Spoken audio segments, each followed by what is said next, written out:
Hello guys, की हाल काय चालू होतं आतापर्यंत आपलं इलेक्ट्रोस्टॅटिक्स. करेक्ट. इलेक्ट्रोस्टॅटिक फोर्स वरती मी बरेच प्रॉब्लेम्स घेतले बरोबर. आता की असं राहिले मी इलेक्ट्रोस्टॅटिक फोर्स वरती असाही कन्सेप्ट बनवू शकतो. जर की तसं असेल तर मी आता क्वेश्चन म्हणून देईल, तुम्ही अटेम्प्ट करा आणि त्यानंतर मला विचारा की सर हा झाला कसा आणि ह्याचा आन्सर किंवा याचं सोल्युशन कसं असू शकतं. ठीक आहे. आज जे बघणार आहे ते असणार आहे इलेक्ट्रोस्टॅटिक वर्सेस नेक्स्ट. म्हणजेच काय, जर तुम्हाला आठवत असेल बोर्डच्या वेळेस, ठीक आहे, ज्यावेळेस मी हाच चॅप्टर कंटिन्यू केला होता तुमच्या ऑफलाईन क्लासमध्ये, त्यावेळेस आपण परमिटिव्हिटी बद्दल खूप डिस्कस केलं होतं. जसं मला आठवतं आज सुद्धा परमिटिव्हिटी वरती मी खूप डीप मध्ये एक्सप्लेन केलं होतं. परमिटिव्हिटी बरोबर, ह्यालाच रिलेटिव्ह परमिटिव्हिटी सुद्धा बोलतात. Relative permittivity. आणि हे झाले ऑलरेडी. ठीक आहे. तुम्हाला एक आयडिया आली असेल कशाला म्हणतात. एप्सिलॉन, एप्सिलॉन, एप्सिलॉन काय बोलायचंय बोला, जी तुमची इच्छा. बरोबर. रिलेटिव्ह परमिटिव्हिटी ह्याच्याबद्दल डिस्कस करणार आहे. माहिती ना कोण असतं रिलेटिव्ह परमिटिव्ह वाला? हा छोटासा ई एप्सिलॉन म्हणतो. नाही असं नाही पाहिलं नाही सर, आम्ही एप्सिलॉन नॉट पाहिलं होतं. अच्छा, एप्सिलॉन नॉट पाहिलं होतं का? बरं, तो वाला एप्सिलॉन नॉट काय असते याची value 8.85 into 10 to the power -12 coulomb square upon newton metre square. लिहून दे बरं, खुद से भी तो करा करो तुझा भाग. 8.85 से 84 था, 84 तो 84 मेरी मर्जी 85 लिखूंगा. 10 to the power -12 coulomb square divided bye Newton. अरे पहले याद है या नहीं? 4-5 और लिखी दी थी मैंने. के की वैल्यू, एप्सिलॉन की वैल्यू, ग्रेविटेशनल फोर्स कांस्टेंट की value, mass of electron, mass of proton, sub value आपको याद रखना है मरते दम तक. ठीक है ना. जब तुम्हारे जो अंतिम संस्कार होता है, खुदा करे ऐसा मत, ऐसा ना हो जल्दी. जब भी कोई आए तुम्हारे अंतिम संस्कार में तो तुम उनको ये दे देना, सर ने बोला दे वाले याद रखने के लिए, मुझे इसका काम ही अब ले जाओ. ठीक है ना. ऐसा मत करो. एग्जाम होने तक तो याद रखो, नीट के एग्जाम. ठीक है, बाद में भूल जाओ, तुम्हारी मर्जी. डॉक्टर बनने के लिए बात थोड़ी ना तुमको कोई पूछेगा एप्सिलॉन की वैल्यू क्या थी. मे भी हो भी सकता है, क्या पता. ठीक है. परमिटिव्हिटी एप्सिलॉन समजलाय कुठे असतो, हा कुठे दिसतो. एक अच्छा सा फॉर्मूला है जो कूलम्स के नाम से भी जाना जाता है, इलेक्ट्रोस्टैटिक फोर्स के नाम से भी जाना जाता है. उसमें दिखता है कभी कभी के क्या होता है अपना फॉर्मूला इलेक्ट्रोस्टैटिक का, Q1 Q2 divided by R square. Sir अभी तो नहीं दिखाई दिया, इसमें थोड़ी ना दिखाई देगा. जब तुम इस के को क्या बोलते हैं, इलेक्ट्रोस्टैटिक कांस्टेंट या फिर कूलम्स कांस्टेंट. बराबर. कांस्टेंट की वैल्यू 1/4 पाई एप्सिलॉन नॉट. ठीक है.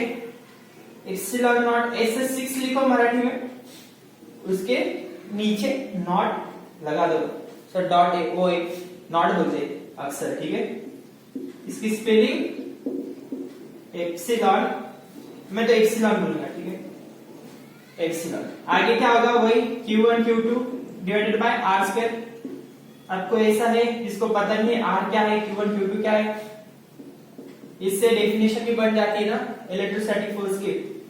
Electrostatic force is directly proportional to the product between two charges inversely proportional to square of the distance between them. Correct. ह्याची व्हॅल्यू आता सांगितली. Correct. ह्या पूर्ण रेशियोची व्हॅल्यू असते 9 into 10 to the power 9. हे माहिती सर्वांना. ह्या पूर्ण रेशियोची व्हॅल्यू असते. इंडिव्हिज्युअली ह्या एप्सिलॉनची व्हॅल्यू असते 8.85 वर, जी आता सांगितली ती. ठीक आहे. आणि यालाच म्हणतात रिलेटिव्ह परमिटिव्हिटी. ठीक आहे.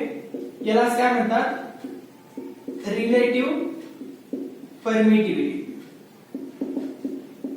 Relative permittivity. परमिटिव्हिटी किंवा डायइलेक्ट्रिक कॉन्स्टंट सुद्धा बोलतात बऱ्याच ठिकाणी. ठीक आहे. तुमचं जे बोर्डाचं बुक आहे त्याच्यामध्ये लिहून दिले बऱ्याचशा मोठ्या मोठ्या बुक मध्ये. हे नंतर सांगतात की याला डायइलेक्ट्रिक कॉन्स्टंट म्हणतात. जो नवीन सिलेबस अपडेट केलाय ना, खूप डीप मध्ये केलाय आणि जवळपास सर्व गोष्टी मेन्शन केलेल्या आहेत.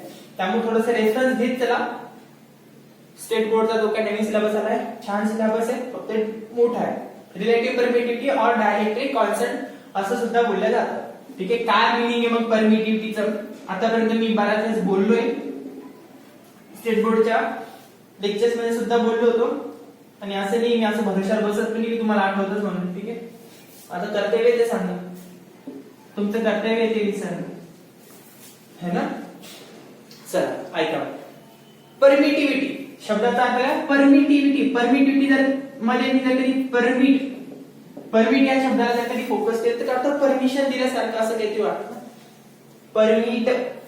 परमिट काढलं नगरपालिकेनं किंवा असं काय नगरपालिकेनं महानगरपालिकेनं परमिट काढलं रस्त्याचं है ना.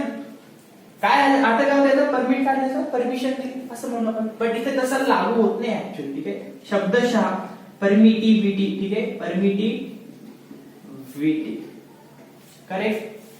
बघा मग परमिटचा अर्थ काय. आता आपण कशाबद्दल बोलतोय? इलेक्ट्रोस्टॅटिक फोर्स बद्दल. नगरपालिकेला जाऊया, त्यांना त्यांची कामं करूया. आपण या चार्जेस बद्दल फोकस करू. ठीक आहे, चार्जेस असे समजा एक आपलं Q1 आणि दुसरं असेल Q2. समजा मी म्हणलं ही मुव्हिंग चार्जेस आहे आणि आपल्याला परमिटिव्हिटी काढायची आहे, तर असं म्हणलं तुमचे इंडिकेटर लागायला पाहिजे. इथे इलेक्ट्रोस्टॅटिक फोर्स निघणारच नाही. का नाही निघणार? मुव्हिंग चार्जेस साठी कुलम सगळं लागू होत नाही, एक तरी स्टॅटिक असायला हवं है ना. जब तुम्हारे दिमाग की बत्ती जलेगी तभी तो ये पता चलेगा. चार्जेस ने कैसा होना? स्टैटिक होना. अगर एक मूव हुआ तो चल जाएगा. ठीक है, इन दोनों का डिस्टेंस क्या लिखे? R D लिखो सर, L लिखो सर.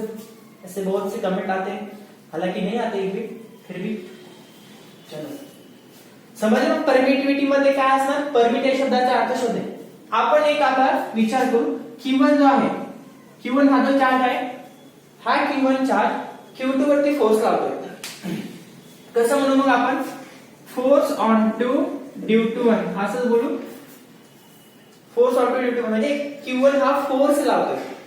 ठीक आहे, मग Q1 ची काहीतरी इलेक्ट्रिक फील्ड असणार यायचे आपल्याला. ठीक आहे, हळूहळू ही सिरीजच आहे एक प्रकारची, जशी कायनेमॅटिक सिरीज आहे तशी ही सिरीजच आहे. काय शिकतो आपण आज? इलेक्ट्रोस्टॅटिक. इलेक्ट्रोस्टॅटिक मध्ये काय असतं? फंडामेंटल ऑफ चार्जेसची सगळी माहिती. हळूहळू मग आपल्याला इलेक्ट्रिक फील्ड माहिती होईल. इलेक्ट्रिक फील्ड लाईन्स अरे घेतलंय ना, बरं तुम्ही असं अजून करतो तुम्हाला माहिती. Electric field line, electric flux lines, magnetic field lines, magnetic flux lines, dipole, ह्या सगळ्या गोष्टी हळूहळू माहिती होतील. ठीक आहे, मग ह्यांच्या काहीतरी फील्ड लाईन्स असतील. आपण हे डिस्टन्स इरेज करतो. ह्यांच्या काय असतील? छोटे छोटे ह्या कशाच्या लाईन्स असतात? आपण जर कधी मी इलेक्ट्रिक करंट बद्दल बोलत असेल, चार्जेस बद्दल बोलत असेल, तर या इलेक्ट्रिक फील्ड लाईन्स असतील. बरोबर, या इलेक्ट्रिक फील्ड लाईन्स असतात ज्या काय करतात रे, ह्या Q2 वरती काय करतात? फोर्स लावतात. जर हा चार्ज पॉझिटिव्ह आहे आणि हा चार्ज पॉझिटिव्ह आहे, तर due to the property of charges they will get repelled each other. बरोबर, ते काय करतील? रिपेल करतील. आणि हे कशामुळे पॉसिबल होतं? तर यांच्या ह्या न दिसणाऱ्या इलेक्ट्रिक फील्ड लाईन्स मुळे. मान्य ना? 10वी पर्यंत हे सगळ्या गोष्टी क्लिअर व्हायला हव्यात. बरोबर, इलेक्ट्रिक फील्ड लाईन्स असतील या. हा तो इलेक्ट्रिक लाईन्सचा फोर्स असतो जो Q2 एक्सपिरियन्स करतो, चार्ज Q2 एक्सपिरियन्स करतो. बरोबर, समजलं इथपर्यंत? काही अडचण? व्यवस्थित इमॅजिन करा काय बोलतोय तर. मग Q1 ची एक परमिटिव्हिटी आहे. आता ऐका, Q1 ची काय असणार? तर परमिटिव्हिटी. त्याच परमिटिव्हिटीला आपण इप्सिलॉन नॉट म्हणतो. आता हा नॉट का आला? ठीक आहे, हा नॉट का एकदम बेसिक रिझन. ठीक आहे, एकदम साधं लॉजिक, गावरान असं लॉजिक समजायचं. नॉट म्हणजे काहीच नाही है ना, नॉट म्हणजे काहीच नाही. मग इथं हा जो परमिटिव्हिटी शब्द वापरला जातो किंवा इप्सिलॉन हा जो शब्द वापरला जातो, हा मीडियम साठी बोलला जातो. कशासाठी? मीडियम, चॅनल, दुवा, दोन गावांना जोडणारा दुवा म्हणजे पूल है ना, छान करतात. चला मीडियम. मग इथे मीडियम काय? मी काय बोललो? पाणी आहे, ऑइल आहे, ग्लास आहे, वूड आहे, असं काहीच नाही. म्हणजे काही नाही म्हणजे काय? तर एअर.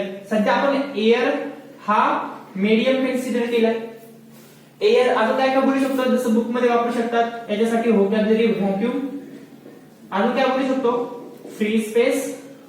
काही अडचण कोणाला? तुमच्या मनात काय चाललंय अजून? ते काम डोकं ते बी लिहू शका, ते बी लिहून टाका. तिथे काय? Empty brain. तुमचा एम्प्टी ब्रेन, तुमच्या एम्प्टी ब्रेन मध्ये चार्जेस काहीतरी चाललंय, आम्ही शिकवतोय, तुम्ही घेण्याचा प्रयत्न करताय. अट्रॅक्टिव्ह फोर्स आहे आमच्या एनर्जी मध्ये आणि तुमच्या एनर्जी मध्ये, बट ते कधी भेटतच नाही तुम्हाला. तसं काय ते. ठीक आहे, तसं काही नाही. Air, vacuum, free space correct आहे.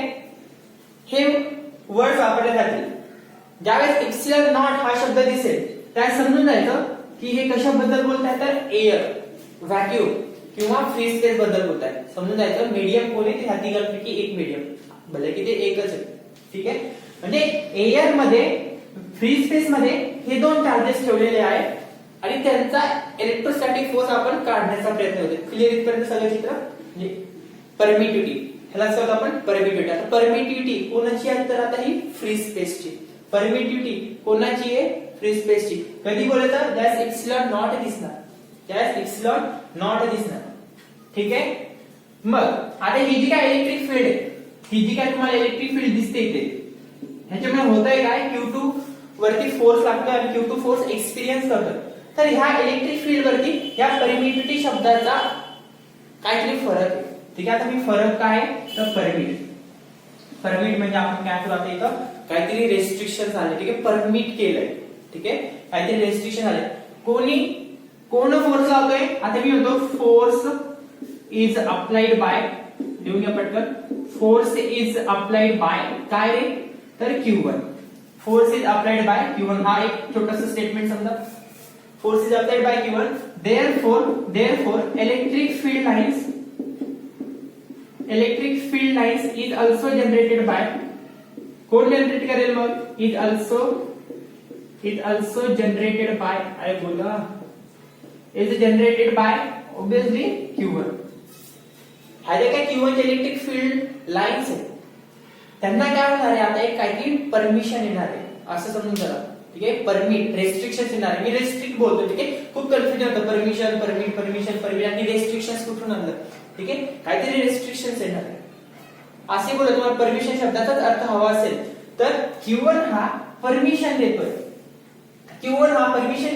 त्याच्या इलेक्ट्रिक फील्ड लाईन्सला. आता ती परमिशन काही असू शकते, एक तर ती तो फोर्स वाढायची परमिशन देईल किंवा तो फोर्स कमी होण्याची. आणि हा फोर्स कोणावरती डिपेंड असणार, तर या इलेक्ट्रिक फील्ड लाईन्स वरती. म्हणजे इलेक्ट्रिक फील्ड लाईन्स एकतर कमी होतील त्याची परमिशन देईल कोण, Q1 स्वतःलाच. ठीक आहे, एकतर वाढण्याची परमिशन देईल कोण, Q1 कोणाला, स्वतःला. क्लिअर इथपर्यंत. तर बघा आता हे ऑब्झर्व करूया. फ्री स्पेस मध्ये नो प्रॉब्लेम, फ्री स्पेस मध्ये पूर्णपणे फोर्स एक्सपिरियन्स केला जातो. Q2 ला without any obstacle, without any disturbance Q2 Q1 चा फोर्स सहजरित्या एक्सपिरियन्स करू शकतो. हे स्टेटमेंट फिट करा डोक्यामध्ये, कारण की फ्री स्पेस आहे ना. कोणी आहे का त्याला अडवायला, नाही ना, कोणी अडवायलाच नाहीये, जागाच तशी आहे, व्हॅक्यूम आहे, फ्री स्पेस आहे. तुम्ही चार्जेस असे हवे सोडून एखाद्या व्हॅक्यूम म्हणजे एखादी रिकामी जागा पोकळी, ठीक आहे, सोडून त्या दोन चार्जेस. बट असं डिस्टन्स ठेवा की जिथे फोर्स ते एक्सपिरियन्स करेल. नाही तर तुम्ही घेऊन चालले तुमच्या घरी आणि एक ठेवून आले तुमच्या मामाच्या गावात, जो युनायटेड स्टेट्सला, शक्य आहे का, नाही ना. काय ते डिस्टन्स असं पॉसिबल डिस्टन्स जिथे कुठे ते एक्सपिरियन्स करतील फोर्स, बोलता इलेक्ट्रोस्टॅटिक्सचा. मान्य आहे ना. तर मग बोला, आपण तसं डिस्टन्स कन्सिडर केलं आणि त्यांना त्या डिस्टन्सच्या ह्याच्यामध्ये Q1 Q2 ठेवला आणि व्हॅक्यूम मीडियम कोण आहे, तर फ्री स्पेस आहे, व्हॅक्यूम. इथं काही अडचण येत नाही ह्या दोन्ही फोर्सला. Q1 लावू द्या आणि Q2 लावू द्या, कोणी पण कोणाची फोर्स लावू द्या, काही अडचण येणार नाही. फोर्स वरती सहजरित्या एक्सपिरियन्स केला जाईल एकमेकांकडनं. बट आता मी एप्सिलॉन नॉट ला काय, परमिटिव्हिटी ऑफ फ्री स्पेस. आता मी मीडियम बदलला, मी काय केलं आता, मीडियम बदलला. जो मीडियम आधी फ्री स्पेस राहायचा, तो आता मी बदलला, एक तर ग्लास करेल. ठीक आहे, काय असू शकतो, मी जे बुक मध्ये वापरतात तेच घेते. ठीक आहे, चला बुक आहे का, बुकचा शब्द आला का, बुक आहे का, मीडियम बुक असू द्या, बुक वरचे चार्जेस. ग्लास, बुक, शक्यतो काय वापरतात, ग्लास, मायका. ठीक आहे, वॉटर, लिक्विड वापरू शकतात कधी कधी. ठीक आहे, वॉटर, ऑइल पण असू शकतं. सर वॉटर आणि ऑइल एकच आहे ना, आहे, बट डेन्सिटीचा फरक पडतो. घेणार आहे थोडं आठवत असेल तर तुमच्या बोर्डाचा शेवटचं पेज, त्याच्यावरती लिनियर चार्ज डिस्ट्रीब्युशन, बरोबर, एरिया वाईज चार्ज डिस्ट्रीब्युशन आणि व्हॅल्यू वाईज चार्ज डिस्ट्रीब्युशन. तसं पण सेंटर ऑफ मास मध्ये आपण घेतलंय, लॅम्डा, सिग्मा, रो, बरोबर, value density, area density, linear density. ठीक आहे, वॉटर आणि ऑइलची केमिस्ट्री नुसार काही आठवतं, वॉटरची डेन्सिटी वेगळी, ऑइलची डेन्सिटी वेगळी. करेक्ट आहे ना. अरे झालं असं ना, चौथी पाचवीला होत्या त्या गोष्टी. अरे पाण्यावरती काय तेल तरंगत, असं सर शिकवतात तुम्हाला सायन्सचे. पाण्यावरती तेल तरंगतं याचा अर्थ काय, तेलाची डेन्सिटी कमी, असं शिकवते ना रे सर छानपैकी, जे तुम्ही विसरून जाता पटकन. चला ते काय असेल मी दाखवी तिथपर्यंत समजून घ्या. मी वेगवेगळे कॅटेगरी मध्ये लिहिले लिक्विड मध्ये क्लिअर इथपर्यंत. तर मग बोला आता मीडियम मध्ये आल्यानंतर हा जो इप्सिलॉन नॉट असतो, आता मी परमिटिव्हिटी बद्दल बोलतोय सारखं, ठीक आहे, परमिटिव्हिटी बद्दल, ठीक आहे. परमिटिव्हिटीचा अर्थ जर तुम्हाला यायचं असेल तर या टू रेस्ट्रिक्ट समथिंग वरती मार्जिन मध्ये अशी पेज असते ना, तिथे पटकन लिहून टाका परमिटिव्हिटीचं मीनिंग काय असू शकतं. परमिटिव्हिटी टू परमिट समथिंग एवढंच आहे, बाकी सांगतो. टू परमिट समथिंग लिहिलं, और लिहा to restrict something, to restrict something, ठीक आहे. आता टू रेस्ट्रिक्ट समथिंग झालं इथपर्यंत. नेक्स्ट लाईन वरती लिहा. चार्जेसच्या बाबतीमध्ये बोलते मी, हे झालं नॉर्मल त्याचं डिक्शनरीचं मिनिंग. आता चार्जेसच्या रिलेटेड करणार.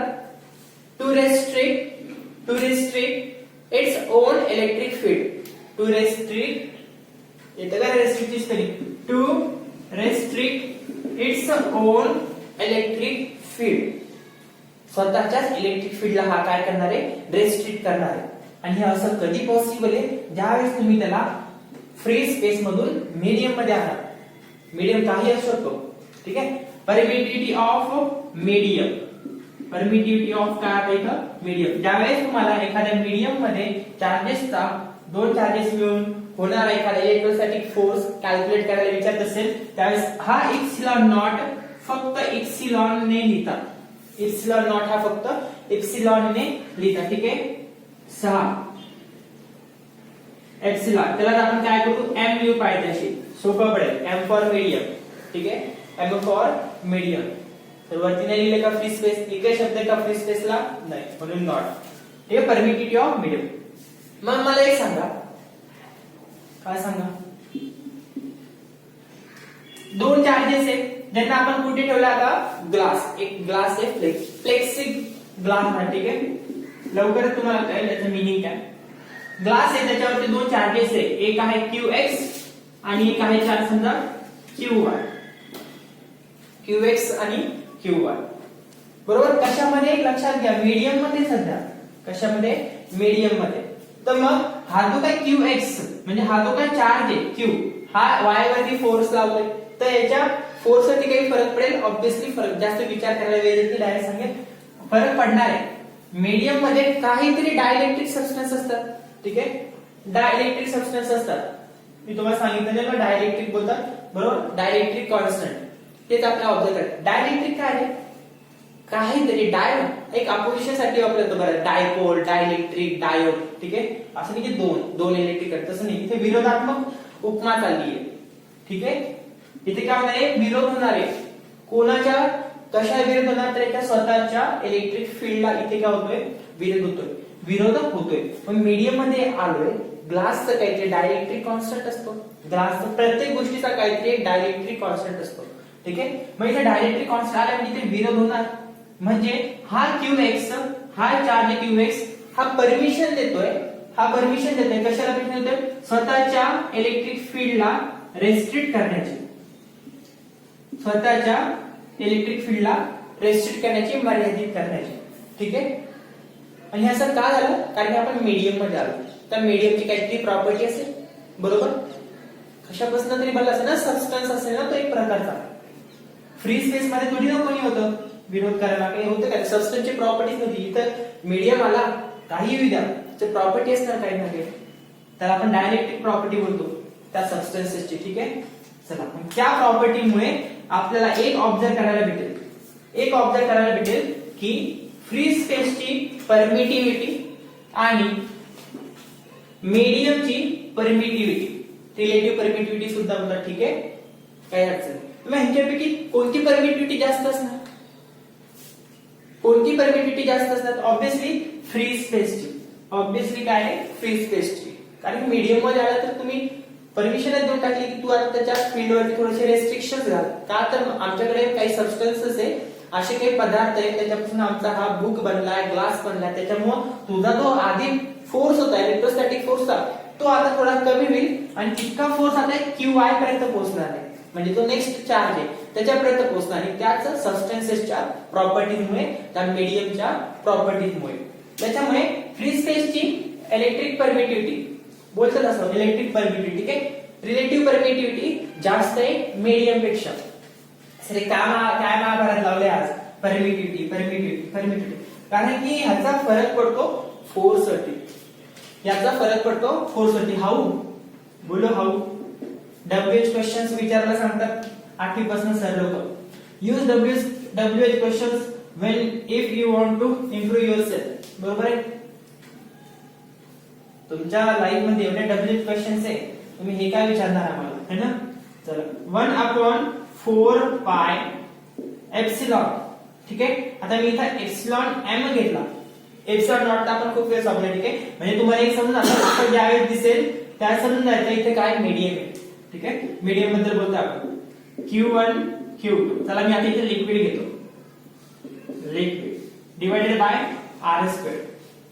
मग काय होईल जर कधी मी म्हटलं मीडियम मध्ये, ठीक आहे, मीडियमची परमिटिव्हिटी कशी आहे, मीडियमची परमिटिव्हिटी कशी आहे, एअर पेक्षा. समजा एअर मध्ये, समजा एअर म्हटलं असतं, ठीक आहे, एअर आहे तर इथं याची परमिटिव्हिटी कशी आहे, तर समजून घ्या इथं कमी आहे, समजून घ्या याची परमिटिव्हिटी एअरची कशी सध्या कमी आहे, तर ऑब्विसली इथं तर फोर्स कसा असेल, इन्व्हर्सली प्रोपोर्शनल आहे ना, तर जास्त होईल. इन्व्हर्सली प्रोपोर्शनल आहे तर काय आहे, इलेक्ट्रोस्टॅटिक फोर्स, कुलम्बचा फोर्स हा इन्क्रीज होईल, म्हणजे ह्याच्यावरती फरक पडतो. जर हा कमी असेल तर फोर्स वाढणार, आणि जर इलेक्ट्रोस्टॅटिक फोर्स मध्ये जो रिलेटिव्ह परमिटिव्हिटी तो जर जास्त असेल तर फोर्स कमी होणार. हा रेसिप्रोकलचा थेरम येणार, सांगण्याची काही गरज नाही जास्त, समजून जातं ना पटकन देशी. चला क्लिअर आहे इथपर्यंत. हे झालं कशाबद्दल, m म्हटलं तर काय झाला, लिक्विड. चला मग आता मी इथे लिहून घेते इलेक्ट्रोस्टॅटिक, ह्याचं पण लिहून. हा फोर्स आहे जो मीडियम मध्ये ऑब्झर्व केला जातोय, आणि हा F नॉट आहे जो एअर मध्ये ऑब्झर्व केला जातोय. ठीक आहे, इलेक्ट्रोस्टॅटिक फोर्स ज्या चार्जेस कसे ठेवले होते एअर मध्ये, not Q1 Q2 upon R². मग काय चाललंय, मग काय फरक पडेल, एखादा असे चार्जेस, समजा एखादे चार्जेस जे आधी एअर मध्ये होते बट आता ते कशात आले, मीडियम मध्ये आले, तर मग काय फरक पडेल का, ऑब्विसली फरक पडेल. इलेक्ट्रोस्टॅटिक फोर्स कमी होईल, मान्य. जितका इलेक्ट्रोस्टॅटिक फोर्स एअर मध्ये बिनधास्त वावरत होता, बिनधास्त मिळत होता, तो फोर्स आता मीडियम मध्ये आल्यानंतर भेटणार नाही, मीडियम मध्ये ट्रान्सफर केल्यानंतर भेटणार नाही. करेक्ट. मग आता हे कसं कळेल की मग किती कमी झालं, ज्यावेळेस आपण एअर मधून मीडियम मध्ये त्या चार्जेसला शिफ्ट केलं त्यावेळेस त्याच्या इलेक्ट्रिक फोर्स वरती, इलेक्ट्रोस्टॅटिक फोर्स वरती काय फरक पडेल हे काढण्यासाठी आपल्याला म्हणून एक कॉन्सेप्ट भेटतो. ठीक आहे, हा परमिटिव्हिटी, रिलेटिव्ह परमिटिव्हिटी आज मी वापरला का नाही बोलतात. ठीक आहे, यांना कन्फ्युजन होत असेल तर याला फक्त परमिटिव्हिटी समजा. ठीक आहे, ऍब्सोल्यूट परमिटिव्हिटी. जर तुम्हाला वाटत असेल एप्सिलॉन नॉट ला काय म्हणतात तर त्याला बोलतात ऍब्सोल्यूट परमिटिव्हिटी. ठीक आहे, रिलेटिव्ह परमिटिव्हिटी कशाला म्हणतात मग सर, हे आधी लिहिलं होतं, लिहून घ्या वाटलं तर नेक्स्ट लिहिता. रिलेटिव्ह परमिटिव्हिटी, रिलेटिव्ह परमिटिव्हिटी, परमिटिव्हिटीचा एप्सिलॉन आणि रिलेटिव्हचा आर. आता झालं concept clear. Relative permittivity is different thing and absolute permittivity is different thing. याच रिलेटिव्ह परमिटिव्हिटीला आपण काय बोलतो, डायइलेक्ट्रिक कॉन्स्टंट, जे आधी बोललो. ठीक आहे, यालाच काय बोलतात, डायइलेक्ट्रिक कॉन्स्टंट. हा काय ऍब्सोल्यूट परमिटिव्हिटी. चलो फिर देखो, डायइलेक्ट्रिक कॉन्स्टंट म्हणजे हा ER एप्सिलॉन. ठीक आहे, हा जो काय ER आला इथे, E म्हणतो, मला प्रत्येक एप्सिलॉन एप्सिलॉन बोलायला जड जाते, तभी क्या तुझा सर, तभी क्या तकलीफ, एप्सिलॉन R. ठीक आहे, तर मग हा ज्यावेळेस येईल हा काय सांगणार आहे की एअर मधून त्या मीडियम मध्ये शिफ्ट झाल्यानंतर त्याच्या परमिटिव्हिटी वरती काय फरक पडला, आणि इनडायरेक्टली परमिटिव्हिटी वरती फरक पडला म्हणजे इलेक्ट्रोस्टॅटिक फोर्स वरती फरक पडला हे डोक्यात घाला. एप्सिलॉन वरती जर कधी काही फरक झाला ऑब्विसली याचा रिझल्ट, याचा इफेक्ट इलेक्ट्रोस्टॅटिक फोर्स वरती होणार आहे, हे मान्य करावंच लागणार. बरोबर, तोच फोर्स ऑब्झर्व करण्यासाठी आपल्याला ER दिलाय. ठीक आहे, काय दिलाय ER. हा ER शोधायचा कसा, epsilon R relative permittivity directly constant, जो की सांगतो की काय फरक पडणार आहे इलेक्ट्रोस्टॅटिक फोर्स वरती हे समजण्यासाठी आपल्याला इक्वेशन 2 ला डिवाइड करा इक्वेशन 1 ने. ठीक आहे, इक्वेशन 2 ला काय करा, डिवाइड करा इक्वेशन 1 म्हणजेच काय एफ नॉट. आणि आधी आपण एअर शिकलो ना, मग एअर मधून हा मीडियम मध्ये गेला, विथ रिस्पेक्ट टू मीडियम बघावं लागेल, काय फरक पडला. लिहा मग काय लिहिलं, 1/4 pi epsilon not into q1 q2 r². आता असं अज्युम करा की चार्जेस तेच आहे, डिस्टन्स वर तितकंच आहे, फक्त मीडियम बदलला. फक्त काय केलं, मीडियम बदलला. ठीक आहे, मग तुम्हाला समजेल असं लिहिलं तर 1/4 pi epsilon m into q1 q2. असं नाहीये की चालले तुम्ही घेतले दोन चार्जेस आपल्या क्लासमध्ये ठेवून दिले व्हॅक्यूम मध्ये, आपली क्लासेस व्हॅक्यूम तिथून घरी घेऊन गेले, आणि एक तुम्ही घेतला तुमच्या टीव्हीत आणि एक ठेवला तुमच्या किचन मध्ये. नाही, डिस्टन्स पण कसं ठेवावं लागणार आपल्याला, डिस्टन्स पण कसं मेजर करणार सारखंच. ठीक आहे, तर मग काय होईल, याला सॉल्व्ह केलं तर काय होईल, एफ नॉट डिवाइडेड बाय एफ². हा काय तो फोर्सचं कंपॅरिझन आहे जे आपल्याला ऑब्झर्व करायचंय, काय फरक पडणार याच्यावर. मग काय होईल, डायरेक्ट काटाकाटी करू, समजून जाईल. नहीं सर, नहीं समझेगा, खुद ही बोलते हो सर, खुद ही सॉल्व करके देते हो. चलो क्या होगा सब उल्टा हो जाएगा, नीचे की जो भी टर्म्स है वो पूरी तरह से उल्टा हो जाएंगे. ये 4 पाई जो नीचे थे ये न्यूमरेटर में आ जाएंगे, और ये नीचे 1, ये r² ऊपर, ये q1 q2 यहाँ पे क्या क्या हो जाएगा, ये इसको मार डालेगा, ये 4 पाई इसको, r² इसको, तो क्या बचा, तो फिर अब क्या बचा, ये em ऊपर है, ये यहाँ पे m है. एफ नॉट म्हणजे ratio of electrostatic force when the charges placed between air with respect to when charges placed in medium. काय काय उरले तर em म्हणजेच काय epsilon m permittivity of medium divided by permittivity of air. हा एक formula बनला, बरोबर आहे. हा काय बनलाय फॉर्म्युला, आणि तुम्हाला हा जो काय रेशियो दिसतोय, ठीक आहे, em/e म्हणता, जास्त शार्प तुमचा करू नका. e काय बोलताय सर, एप्सिलॉनचा e, ह्यालाच बोलतात ER, ह्यालाच काय बोलतात ER. कोणी विचारलं रिलेटिव्ह परमिटिव्हिटीची डेफिनेशन काय, मी डायरेक्ट सांगू शकता, द रेशियो ऑफ बोला काय म्हणू शकता, ratio of absolute permittivity of air with respect to ratio of absolute permittivity of medium. Ratio of लिहून घ्या, ratio of absolute permittivity of air with respect to absolute permittivity of medium. ही कशाची definition आहे, तर ही definition आहे relative परमिटिव्हिटीची. ठीक आहे, relative परमिटिव्हिटीची और dielectric constant. Dielectric काय रे, तर कॉन्स्टंट. क्लिअर इथपर्यंत काय गरज पडली आहे डायइलेक्ट्रिक कॉन्स्टंटची, डायइलेक्ट्रिक कॉन्स्टंटची गरज काय, हा काय सांगणार आहे आपल्याला, हा काय सांगणार आहे बघा. मीडियमला इकडे आणलं तर समजा हा मीडियम जो फोर्स होता आपला तेच काढायचं ना, जो फोर्स आधी एअर मध्ये असताना, चार्जेस एअर मध्ये असताना निघत होता, तेच चार्जेस मीडियम मध्ये आल्यानंतर काय फरक पडणार हे आपल्याला काढायचं. त्याच्यामुळे आपण फोर्स ऑफ मीडियम काढू. फोर्स ऑफ मीडियम जर कधी काढायचा झाला तर हा इकडे चालला जाईल, हा खाली, म्हणजेच काय F not divided bye ER. F not divided bye ER, बरोबर. असं समजलं आपण. बघा त्यास आपण म्हटलं तर एअरची रिलेटिव्ह परमिटिव्हिटी ही जास्त आहे, एअरची रिलेटिव्ह परमिटिव्हिटी ही जास्त आहे कोणापेक्षा, मीडियम पेक्षा. याचा अर्थ काय झाला, हा जो फोर्स होता एअर मधला तो काय होऊन जाईल, कमी होऊन जाईल, त्यावेळेस हा मीडियम मध्ये तुटतो. का बरं झालं असं तर उलट आहे. एअर मध्ये असताना ही व्हॅल्यू कशी होती, ही व्हॅल्यू कशी असणार, कमी जाते, जास्त गोंधळ झाला की तुमचा इथे सांगतो. तर होणार काय आता इथे खूप सांगण्यासारखं याच्यामध्ये. ठीक आहे, अशा खूप गोष्टी ज्या वेगवेगळ्या प्रकारे सांगता येतील, जास्त गोंधळ न घालता. इथे आहे का फोर्स ऑफ मीडियम काढायचा, इलेक्ट्रोस्टॅटिक फोर्स काढायचा जो मीडियम मध्ये असताना आपल्याला ऑब्झर्व करायचा आहे. कोणाच्या कंपॅरिझन मध्ये? एअरच्या कंपॅरिझन मध्ये. क्लिअर इथपर्यंत? मग मी असं बोललो तर समजा परमिटिव्हिटी, रिलेटिव्ह परमिटिव्हिटी, ठीक आहे. रिलेटिव्ह परमिटिव्हिटी आपल्याला प्रत्येक वेळेस दिलेली असते. क्वेश्चन मध्ये म्हणा किंवा एखाद्या गोष्टीची रिलेटिव्ह परमिटिव्हिटी दिलेली असते. Relative permittivity not epsilon not epsilon M. जसं की बोलायचं झालं तर रिलेटिव्ह परमिटिव्हिटी किंवा परमिटिव्हिटी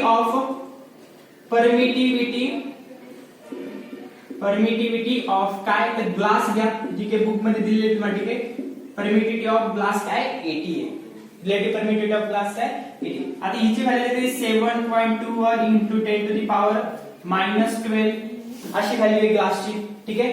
आणि समजून घ्या परमिटिव्हिटी ऑफ जर कधी घ्यायचं झालं तर लिक्विडची घ्या, ठीक आहे. लिक्विडची जर कधी घेतली तर ती वेगळी आहे काहीतरी अजून, ठीक आहे. 7.21 म्हणजे 80 च्या आसपासच येते, ठीक आहे. कोणी 81 पण म्हणतं, बट आपण 80 घेऊ. लिक्विडची समजून घ्या आणखी काही असेल 3.81 into 10 to the power -12 -11 3.01 असं काही. प्रत्येक वेळेस तुम्ही या व्हॅल्यू लक्षात ठेवणार का? Permittivity of glass, permittivity of liquid. आता मायका दिलं कोणी, परमिटिव्हिटी ऑफ मायका त्याची वेगळी, ठीक आहे. Permittivity of mica, permittivity of oil, ठीक आहे. डेन्सिटी ऑफ ऑइल असते तसं परमिटिव्हिटी ऑफ ऑइल पण दिली त्याची व्हॅल्यू वेगळी. प्रत्येक वेळेस व्हॅल्यू लक्षात ठेवणार का? प्रत्येक वेळेस व्हॅल्यू लक्षात ठेवणार का? नाही ना. मग त्याच्यासाठी मग आपण काय करतो, ह्याच्यावरतून ओळखतो, ठीक आहे. त्याच्यावरतून काय करतो आपण ऑब्झर्व करतो की किती असेल. परमिटिव्हिटी जर कधी वाढली, परमिटिव्हिटी कधी वाढणार? परमिटिव्हिटी कधी वाढणार म्हणजे रेस्ट्रिक्शन्स कधी वाढणार? ऐका, नीट ऐका, शांत ठेवा डोक्याला, गडबड होत असेल तर. परमिटिव्हिटी कधी वाढणार? परमिटिव्हिटी कधी वाढणार? एअर मध्ये परमिटिव्हिटी कशी आहे? खूप कमी ना.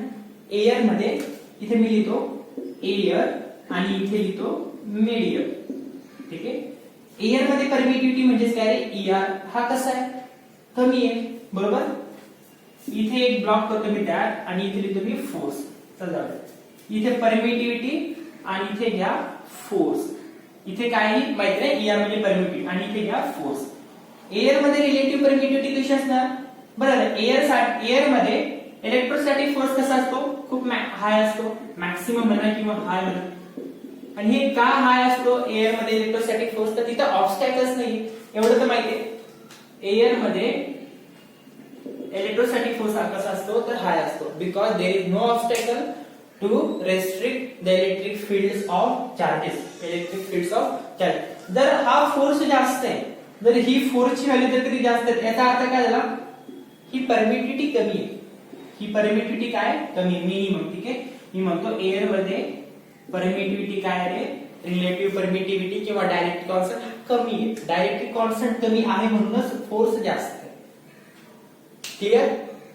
पाचवा एक गोष्ट थोडीशी लवकर डायजेस्ट करा, हजमू नका, ठीक आहे. आणि पाचवा लवकर पचवली. आवड तर काही नाही, पण मला तसं वाटतं की तुम्हाला बाउन्सर चाललाय का? नाही, काही नाही. एअर म्हणलं की ऑब्विसली फोर्स हा जास्त आहे, कारण कोणी नाही अडवायला. जर फोर्स जास्त असेल तर रिलेटिव्ह परमिटिव्हिटी कमी.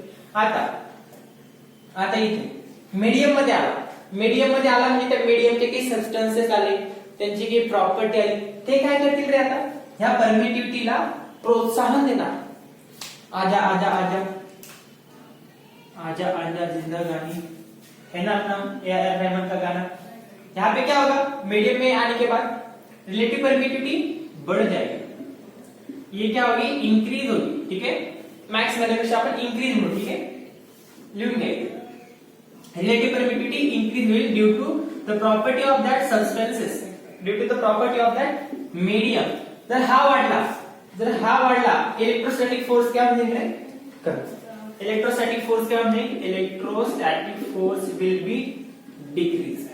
आणि साधी गोष्ट आहे ना, जर कधी तुम्ही आता ह्या पेनामध्ये जर कधी हा इलेक्ट्रिक प्रॉपर्टीला सपोर्ट करत असता, ह्या पेनामध्ये इलेक्ट्रिक फील्ड लाईन्स किंवा ह्या दोन चार्ज, एक चार्ज इथे एक चार्ज इथे असं ऑब्झर्व करताय. समजून घ्या, हा जो ब्ल्यू मार्कर आहे हा एअर आहे, इथे एअर, ठीक आहे, ती आहेच, ओके.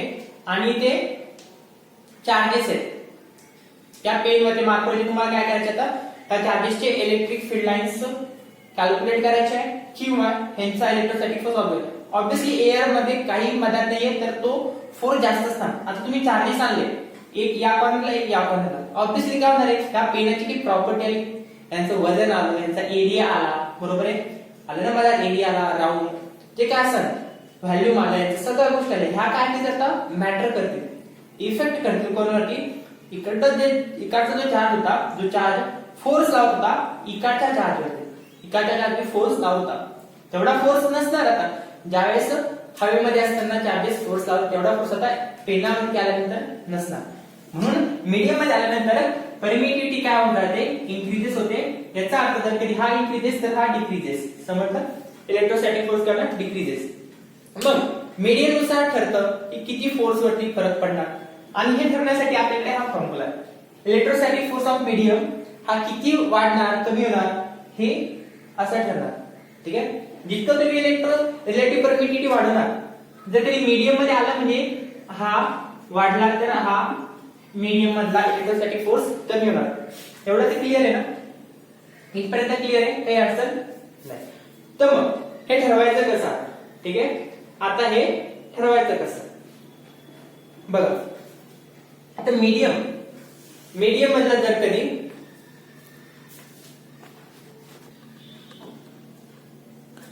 I'm really sorry, नाकाला होत असलेल्या ॲलर्जीमुळे मला लेक्चर स्टॉप करावं लागलं. कुठपर्यंत आपण आता सारखं नाकाला हात जातोय ना, तेच कारण आहे. ॲलर्जी सारखं काहीतरी चाललंय, सारखी खाज सुटते. चल जाऊ द्या. सो कॉल्ड वी कुठे होतो आपण, वी कुठे होतो काय बोलतोय वी कुठे. माझ्या इंग्लिशला एक नवीन हे झालं जोक आहे ना, तिथे आपली तोडकी मोडकी.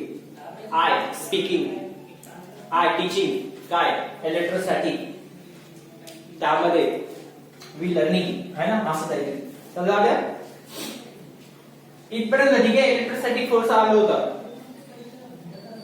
फोर्स बघायचा आपल्याला मीडियम मध्ये आल्यानंतर काय होतं, ठीक आहे, असं असतं लिंक तुटली ना तरी असं होणार. आपल्याला फोर्स बघायचा होता काय होणार आहे, एअर टू मीडियम आल्यानंतर इलेक्ट्रोस्टॅटिक फोर्स काय फरक पडतो.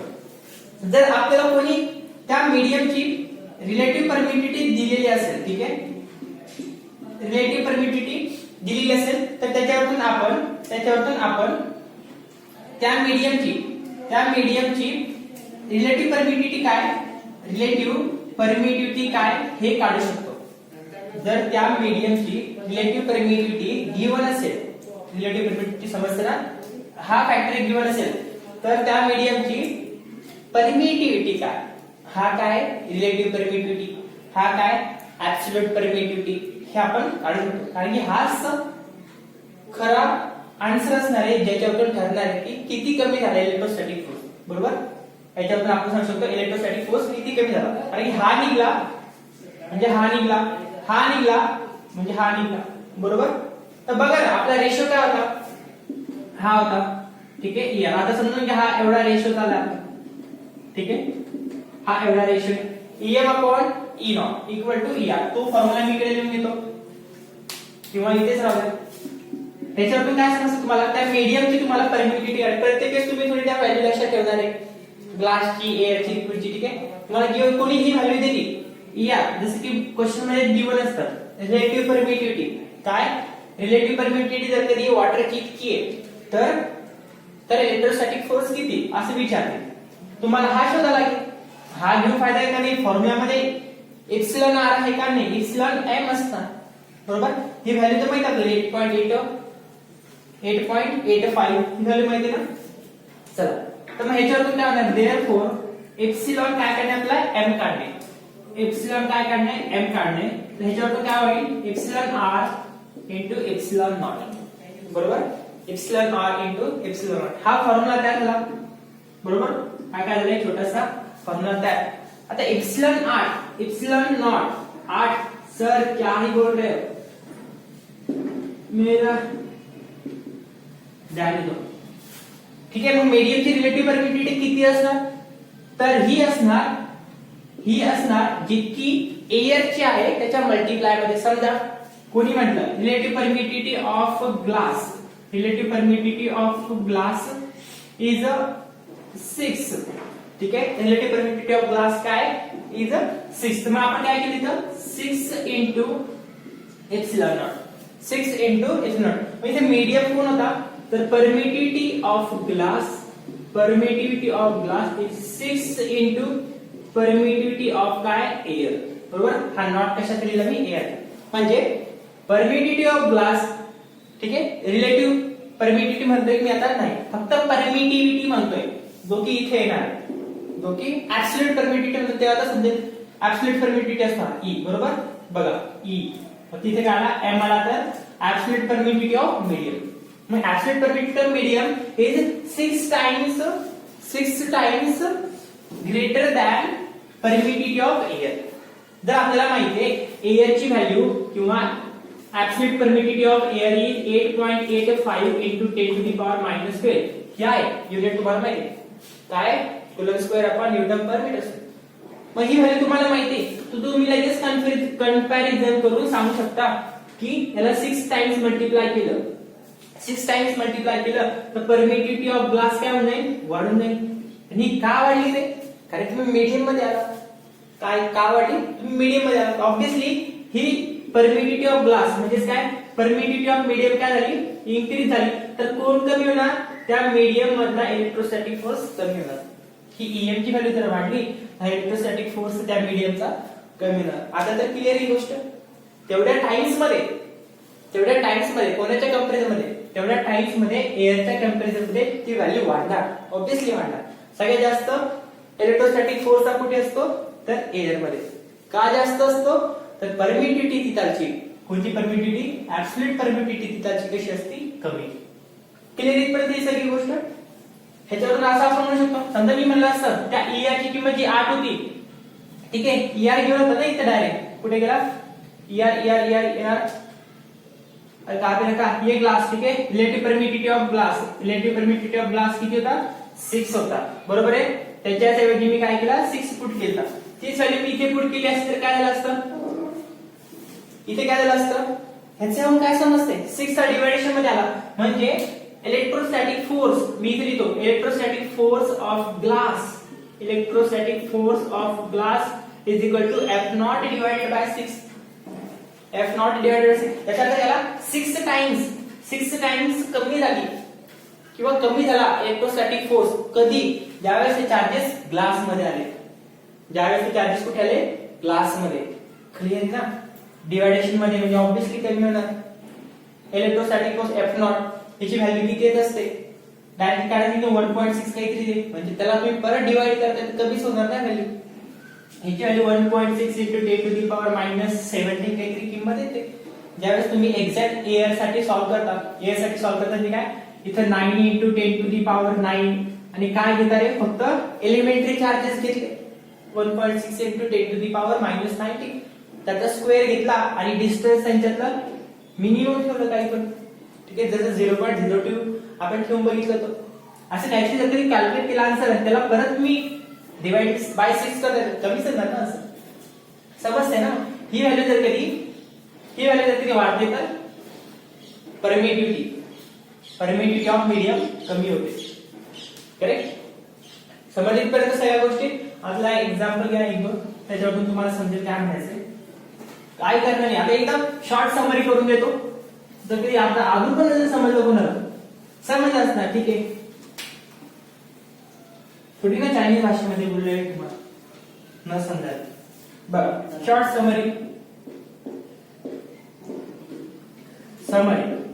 चला, काय काय समजलं तुम्हाला व्यवस्थित तुम्ही घ्या, ठीक आहे. चिठ्ठी लिहून घ्या. चिठ्ठी म्हणजे कागद तयार करायचा, चिठ्ठ्या करायला शिकवतं का मला आता नाही, मस्तपैकी नोट्स बनवा. त्याच्यामध्ये एप्सिलॉन नॉट, ठीक आहे, एप्सिलॉन नॉट ह्याला काय म्हणायचं, ऍब्सोल्यूट परमिटिव्हिटी. ऍब्सोल्यूट, कारण की हे खूप कन्फ्युज करतात, ठीक आहे, डिक्शनरी, त्यामुळे मी इतकं कॉन्सन्ट्रेट करून शिकवते, जसं मी दरवेळेस शिकवतो. तर पुढची तारीख, ऍब्सोल्यूट परमिटिव्हिटी ऑफ एअर, ठीक आहे, याला काय होतं आपण, ऍब्सोल्यूट परमिटिव्हिटी ऑफ एअर. असं असेल तर ऍब्सोल्यूट परमिटिव्हिटी, पुढचं लिहून घ्या काय, मीडियम काही असू शकतो, ठीक आहे, मीडियम काहीही असू शकतो. चला त्याच्यानंतर आपण काय बघितलं, रिलेटिव्ह परमिटिव्हिटी. ER असेल तर काय आहे, रिलेटिव्ह परमिटिव्हिटी. आणि आपल्याला माहिती रिलेटिव्ह परमिटिव्हिटी जर कधी तिथे प्रेझेंट असेल तर ऑब्विसली तिचा जे इलेक्ट्रिक फोर्स हा कमीच होणार. काय होणार, कमीच होणार. याला तुम्ही म्हणू शकता रिलेटिव्ह परमिटिव्हिटी काय, हा रिलेटिव्ह शब्द रिलेट करतो ना काहीतरी, रिलेटेड, तसं रिलेटिव्ह चा अर्थ काय होतो, हाऊ मच पर्सेंटेज, इथे लिहू शकता तुम्ही, how much percentage it will how much percentage it will increases, it will how much percentage it will increases or decreases काय तर इलेक्ट्रोस्टॅटिक फोर्स.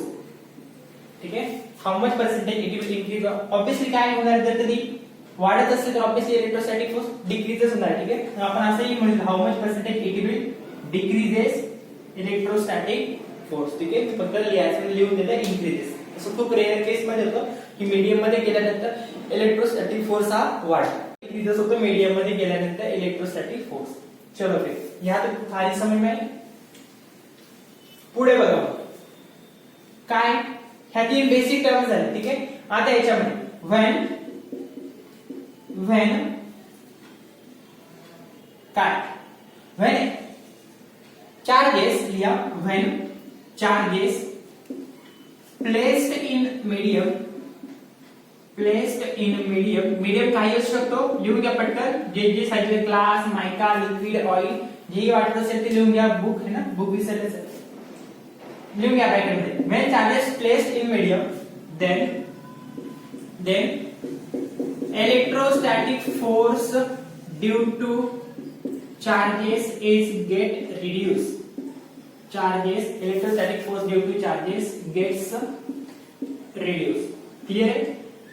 Gets reduced. आणि हे काय होतं, it happens because dielectric constant, dielectric काय रे, हा एक असा पॅरामीटर आहे जो विरोध करतो. Dielectric constant of particular medium, dielectric constant of particular medium is increases. Dielectric constant ह्याला काय म्हणतो आपण, डायलेक्ट्रिक कॉन्स्टंटला काय म्हणतो, ER, रिलेटिव्ह परमिटिव्हिटी. देऊ शकता तुम्ही डायलेक्ट्रिक कॉन्स्टंटला ऑब्लिक करून काय, रिलेटिव्ह परमिटिव्हिटी ऑफ, ठीक आहे, ऑफ पर्टिक्युलर मीडियम increases.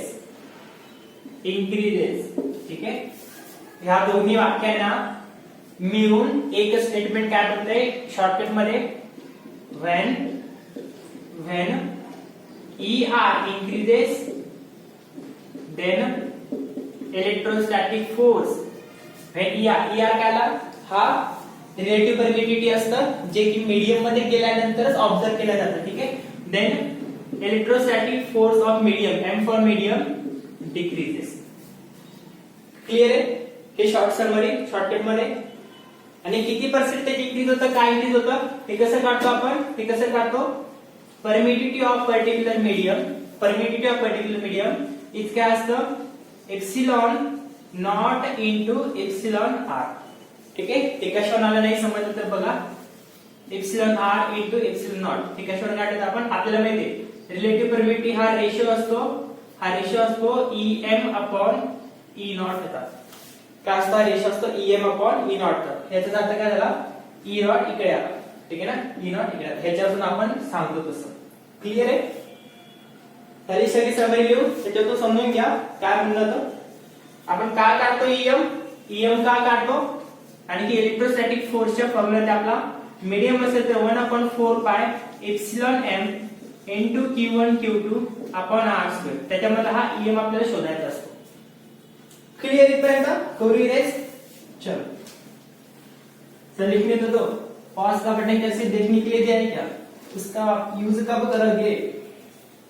तर बघा, समजा 2 क्वेश्चन घ्या. आता एक क्वेश्चन असा असेल, समजा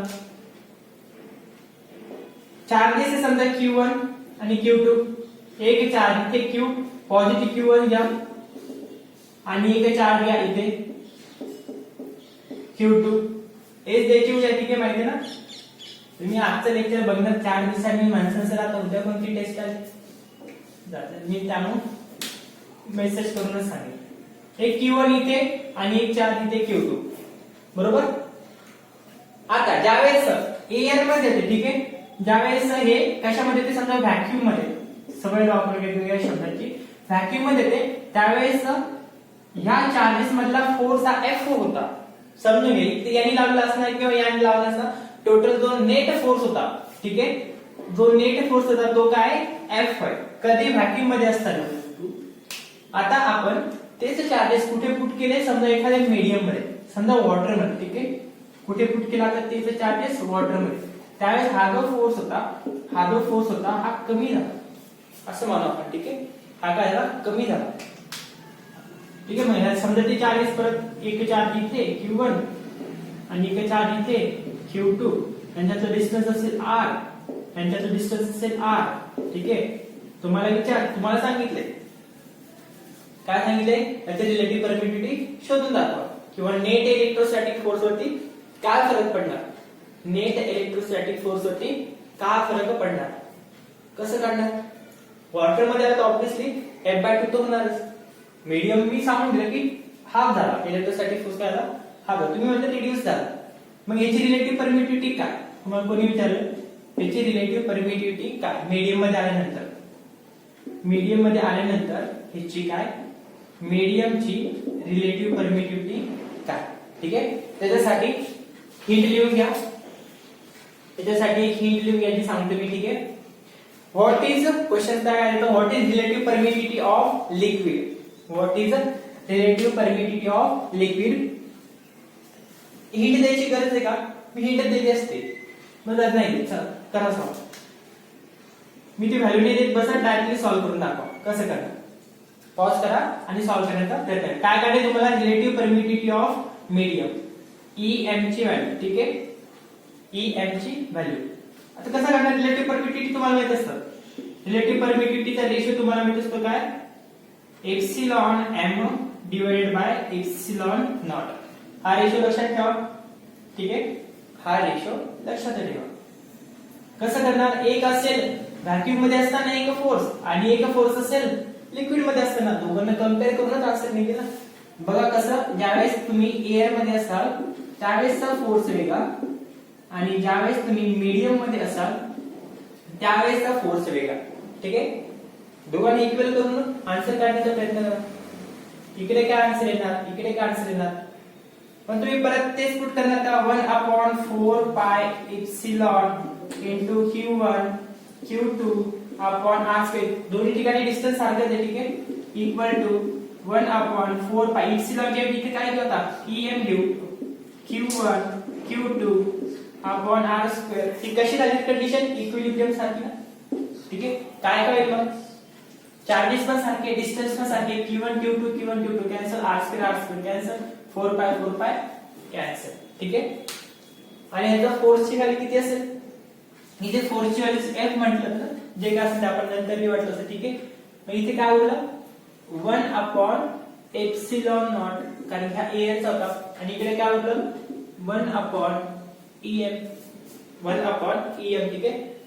याला एक तिकडे नाही, त्याला तिकडे नाही, काही करा. इथे मीडियमचा जो फोर्स होता तो किती सांगितला, F/2. मीडियमचा जो फोर्स होता तो किती सांगितला होता, F/2. आणि इथे किती सांगितलं होतं, फक्त F बोलले होते. ज्यावेळेस व्हॅक्यूम मध्ये असं त्यावेळेस काय बोलत होतो आपण, F बोललो होतो, ठीक आहे. मग इथे काय म्हणजे बोला, F/E0 इक्वल टू, इथे काय म्हणजे F/2 EM, बरोबर. आता आपल्याला माहिती आहे काय शोधायचे, रिलेटिव्ह परमिटिव्हिटी. काय शोधायचे, रिलेटिव्ह परमिटिव्हिटी. ही आ शोधायचं ना, माझ्या शब्दावरती फोकस केला असेल तर मी रिलेटिव्ह बोललो होतो. ER शोधा लागतो प्रत्येक, ठीक आहे. पण ER दिसतोय का, नाही. पण तुम्हाला माहिती आहे ER is the ratio of EM to E0 माहिती ना. रिलेटिव्ह परमिटिव्हिटी काय असतो ratio of EM upon E0. तसं काही चित्र बनवलं का इथे बिंदास्त बनवलं. ठीक आहे करा मग ते चित्र तयार. ठीक आहे इकडे मी लिहितो हा EM इकडे आला तर EM इकडे आला तर F आणि F काय होणार कॅन्सल. F आणि F कॅन्सल होतील ना. चला EM divided by E0 equal to काय उरलं मग 1 अपॉन 2 इक्वल टू काय उरलं 1 अपॉन 2 बरोबर आहे 1 अपॉन 2 मान्य. मग ER ची व्हॅल्यू काय आली इनडायरेक्ट देयरफॉर ER ची व्हॅल्यू काय आली 1/2.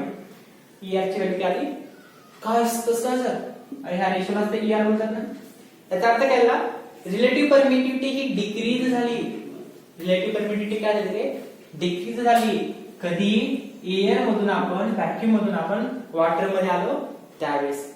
ठीक आहे रिलेटिव्ह परमिटिव्हिटी काय झाली असं म्हणू आपण. ठीक आहे डिक्रीज झाली 1/2 म्हणजे 0.5. याचा आन्सर काय आहे 0.5. आधी काहीतरी असेल F इक्वल टू 1 असेल आता 0.5 झाली डिक्रीज झाली. इलेक्ट्रोस्टॅटिक फोर्स वर काय कमी होईल वाढेल. आता या केस मध्ये आपल्याला माहित नाही कंपॅरिझन साठी काय होणार. जर कधी व्हॅल्यू कमी असेल तर इलेक्ट्रोस्टॅटिक फोर्स तिकडे वाढेल. इलेक्ट्रोस्टॅटिक फोर्स तिकडे काय होईल वाढेल. ठीक आहे लिहून घ्या बरं काय व्हॅल्यू. मग नेक्स्ट क्वेश्चन घ्या.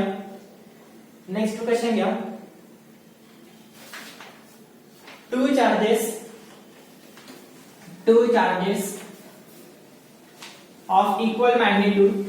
ठीक है two charges of equal magnitude और लिया पुढे और क्वेश्चन कसा बनवू शकतो. ठीक आहे टू आयडेंटिकल असे लिहू शकतो क्वेश्चन. ठीक आहे टू आयडेंटिकल चार्जेस आयडेंटिकल अर्थ कसा सारखे ना. Two identical charges of equal magnitude are placed in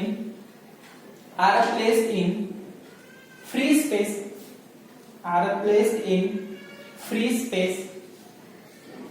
ठीक है are placed in free space with a separation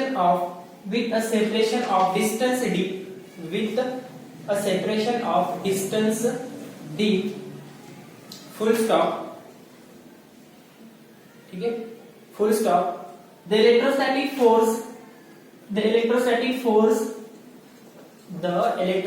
force when they placed in an air is equal to F. काय तर F is equal to काय F. Electrostatic force when they placed in an air is F. Full stop. Same charges with same distance now placed in an oil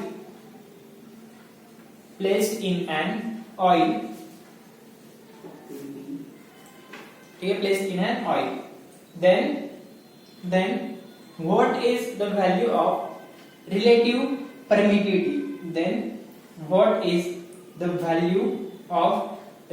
permittivity. ER. एक काम करा जे distance घेतले ना वैज्ञानिक पाहिजे. ठीक आहे आता डिस्टन्स सेपरेट करू. आधी आपण काय केलं फोर्स वेगवेगळा घेतला. आता distance when they placed in an oil म्हटलं ना ते डिस्टन्स घ्या. तिथे डिस्टन्स घ्या किती तर d/2. पहिले जे डिस्टन्स असेल व्हॅक्यूम मध्ये ते d. ठीक आहे व्हॅक्यूम मध्ये असेल त्यावेळेस d आणि याचा जो फोर्स असेल कधी मीडियम मध्ये आल्यानंतर तो घ्या F/2 द्या. आपण जो आधी घेतला होता ना तोच राहू द्या. फक्त आपण काय केलं डिस्टन्स बदललं.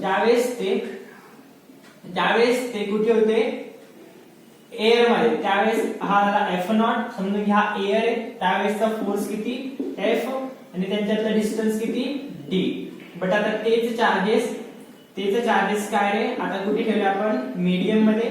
त्यावेळेसचा फोर्स किती F/2. डिस्टन्स पण बदलून बघू ना काय होतं d/2. काय काढायचंय तुम्हाला फाइंड रिलेटिव्ह परमिटिव्हिटी. करा काय करणार रेशो घेणार ना F0/Fm चा. काय घ्या रेशो घ्या F0/m चा. त्याच्यावरून आन्सर भेटेल तुम्हाला. अशा क्वेश्चन मध्ये काय करायचं सरळ रेशो घ्यायचा ई आर काढायचं आहे ना तुम्हाला, F not upon F M. ह्याच्यावर पण आन्सर निघते. ठीक आहे, सरळ सरळ मागच्या क्वेश्चन काढलं ना आपण, त्याच्यामध्ये बघा वाटलं तर F not upon F M वापरू शकता formula 1 upon 4 pi epsilon not into q1 q2 upon r square divided by 1 upon 4 pi epsilon not m q1 q2 divided by r square. काय काय q1 q2 कॅन्सल, 4 पाय cancel. ठीक आहे, काय उरलं बघून घ्या पटकन. वरती काय उरलं आता इथं 1 अपॉन इप्सिलॉन नॉट आणि परत आणखीन आलं 1 अपॉन इप्सिलॉन नॉट आणि इथे काय आलं 1 अपॉन, मी डायरेक्टली याला वरती लिहिलं असं. ठीक आहे, em अपॉन इप्सिलॉन. तुम्हाला माहिती आहे ना F not upon F M is equal to em upon e0. हे व्हॅल्यू लक्षातच ठेवलं तर काही अडचण नाही तुम्हाला नाही. आणि ह्यालाच काय म्हणतो आपण, ह्यालाच काय म्हणतो, ह्या रेशोलाच काय म्हणतो, रिलेटिव्ह परमिटिव्हिटी. ह्यालाच काय म्हणतो, रिलेटिव्ह परमिटिव्हिटी. मग कोणी विचारलं रिलेटिव्ह परमिटिव्हिटीची व्हॅल्यू काय, कोणी विचारलं रिलेटिव्ह परमिटिव्हिटीची व्हॅल्यू काय, तर तुम्ही इथे सांगू शकता. किंवा त्या मीडियम वरती असणारा इलेक्ट्रोस्टॅटिक फोर्स काय.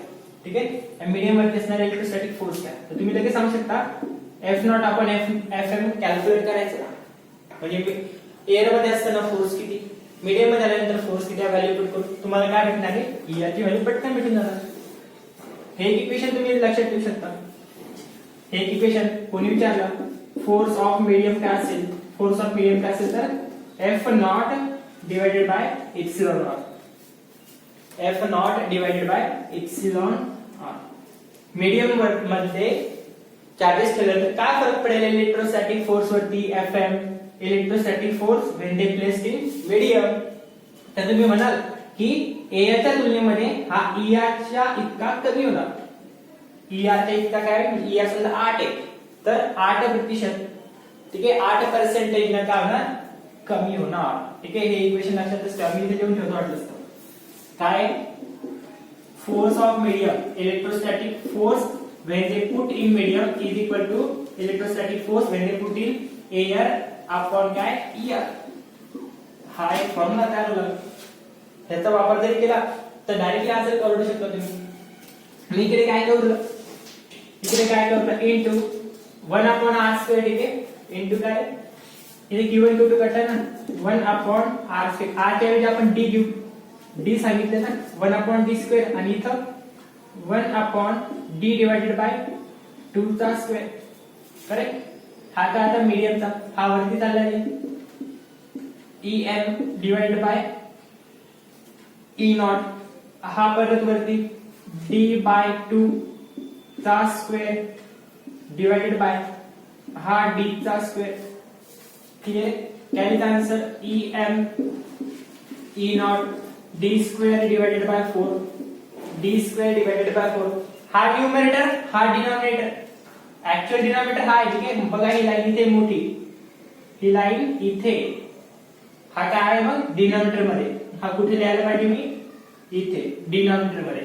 d square cancel, d square काय आलं cancel. em upon e not, em upon e not. ठीक आहे, इक्वल टू काय em upon e not 1 upon 4, 1 upon 4 मानले ना.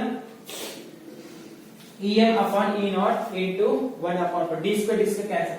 f नॉट ज्यावेळेस एअर मध्ये होता त्यावेळेसचा फोर्स किती सांगितलाय f, त्यावेळेसचा फोर्स किती सांगितलाय f, बरोबर.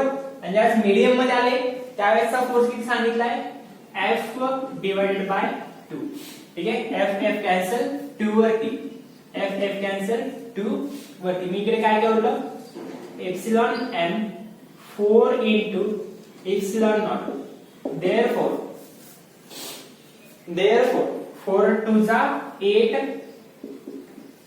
em upon e naught. आणि em upon e naught काय असतं रे, तर em upon e naught काय असतं तर रिलेटिव्ह परमिटिव्हिटी. ठीक आहे ना, समजण्यापर्यंत काही अडचण नाही.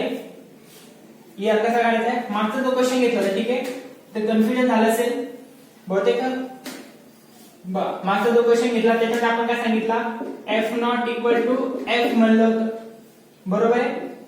आणि एफ नॉट एफ मीडियम काय म्हणलं होतं, तर एफ अपॉन 2 म्हणलं होतं आय गेस. ठीक आहे, एफ बाय 2 घेतलं. तिथं पण काय करणार, एफ नॉट आपण एफ एफ घेणार. मी फक्त तिकडची व्हॅल्यू सॉल्व्ह केली. ठीक आहे, तुम्ही इकडच्या साईडची व्हॅल्यू पुट करा. ही व्हॅल्यू मी पुट केली, हे सॉल्व्ह करून दिलं. ह्या व्हॅल्यू पुट केलं का मी नाही. हे सॉल्व्ह करायचं असेल तर कसं करणार मग. ठीक आहे, मागचाच क्वेश्चन सांगतोय, F not upon F M 1/4 हे सगळं कॅन्सल होऊन काय होतं मग. एक लक्षात घे, इथे नॉट आहे ना, इथे एम येतो आणि इथे काय येतो E0 येतो. इंटू काय येतं, इंटू डिस्टन्स येतं. ठीक आहे, इंटू डिस्टन्स येतं.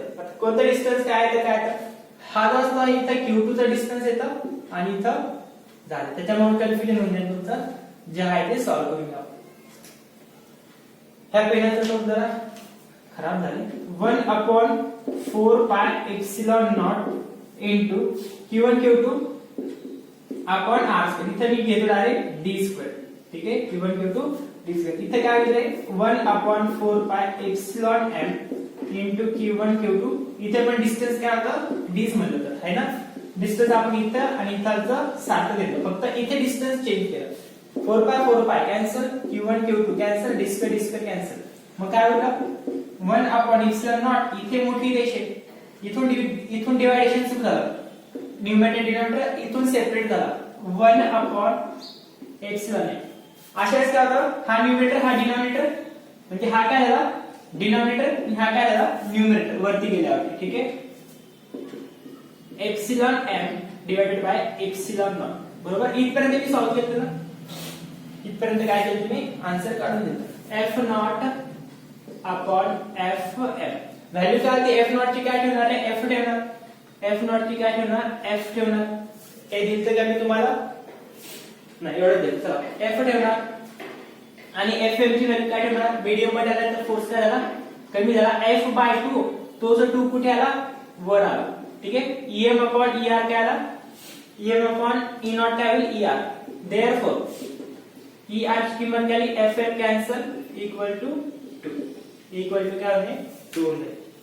करेक्ट आहे. काही अडचण बोलायला, याच्यावरचे क्वेश्चन अजून डिस्कस करू.